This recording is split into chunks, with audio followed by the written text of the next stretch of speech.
Em meio às negociações sobre a reforma ministerial, o presidente Lula afirmou que quer governar o país em parceria com o Congresso Nacional. O problema é que tipo de parceria, né? A gente viu que há vários tipos de parceria. Há as parcerias republicanas e há as parcerias com troca de, liberação de emendas a rodo, justamente na noite ou no dia anterior à votação de algo que interessa ao governo. Enfim, essas coisas todas. Ou mexer agora, por exemplo, na configuração da CPI do MST, trocando membros para o governo passar a ter maioria e não a oposição que tinha essa maioria, sendo que o MST afasta investimento e, portanto, afasta a possibilidade da retomada do crescimento econômico e, portanto, de uma arrecadação saudável para o governo. Bom, que tipo de parceria? Pelo menos é a frase do presidente Lula, ipsis literis, né? Que ele quer governar com o Congresso. Os republicanos e o PP podem entrar na base do governo. Vamos conversar com Yasmin Costa, na capital federal, porque ela tem mais detalhes dessa negociação, desse jogo político. Bem-vinda, Yasmin. Boa tarde. Oi, Piotr, boa tarde para você também, para todo mundo que está acompanhando a gente. É como você sinalizou, o presidente Lula disse que quer governar com o Congresso Nacional, já tem feito alguns acenos aqui para deputados e senadores e agora tem sido mais pressionado pela entrada, essa última entrada, vamos dizer assim, para dar o ultimato de que o Centrão faz parte do governo, porque os nomes já foram escolhidos, André Fufuca, do PP, e também Silvio Costa Filho, do Republicanos, serão futuros novos ministros. Isso confirmado pelo ministro das Relações Institucionais, Alexandre Padilha. O ponto que traz entrave, vamos dizer assim, é aonde esses dois deputados eles vão entrar. O ponto porque não tem espaço, vamos dizer assim, tem muita gente para brigar e pouco espaço dentro do governo. O PP, por exemplo, já sinalizou que gostaria do Ministério do Desenvolvimento Social, que hoje é comandada a pasta é liderada pelo petista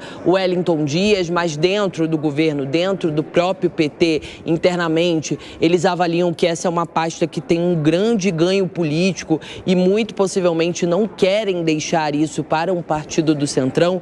No caso do Republicanos, eles sinalizam, eles já manifestaram a questão do interesse envolvendo o Ministério do Esporte, que hoje é comandado por Ana Moser, inclusive algumas ministras e até senadoras, elas se reuniram ao longo dessa semana para falar sobre essa fragilidade das mulheres dentro do governo, porque sempre está ali na berlinda a possibilidade da saída de uma mulher para ocupar, para abrigar esse rescaldo político, essa bagagem política, vamos dizer assim, que precisa o governo aqui dentro do Congresso Nacional. Mas também não está descartada, viu, Piotr, a possibilidade, está sendo efetivamente ventilada a possibilidade de criação de 2 novos outros ministérios.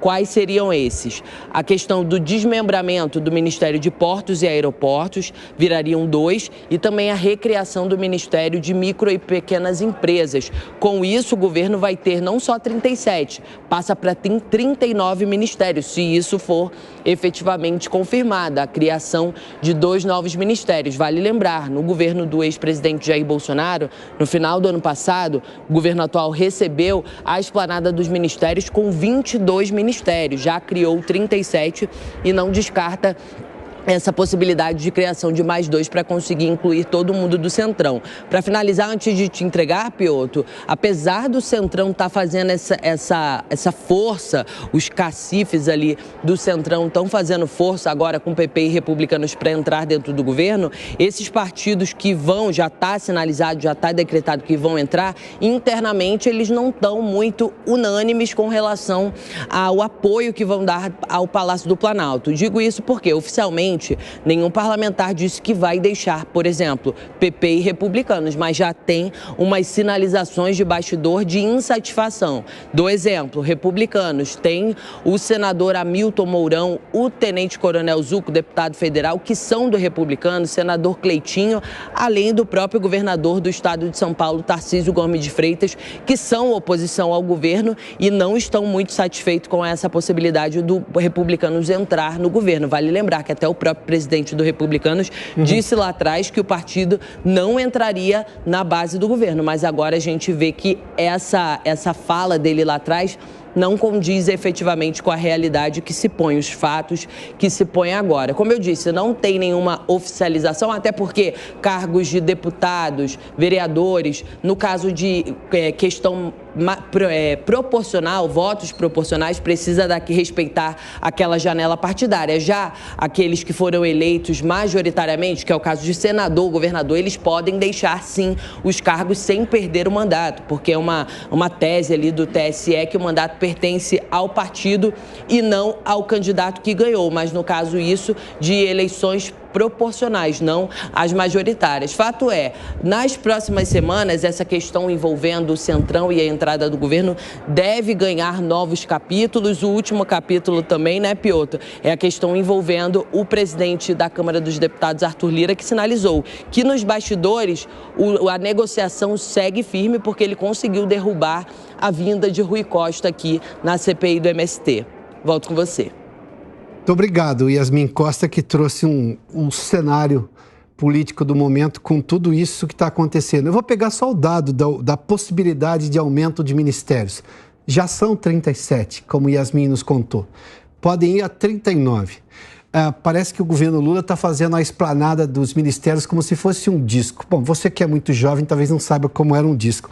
Disco tinha o lado A com as principais músicas da banda ou do cantor e o lado B. Então, como o governo não quer entregar ministérios que estariam no lado A para esses novos partidos, está fazendo agora um desmembramento para entregar ministérios, digamos, lado B.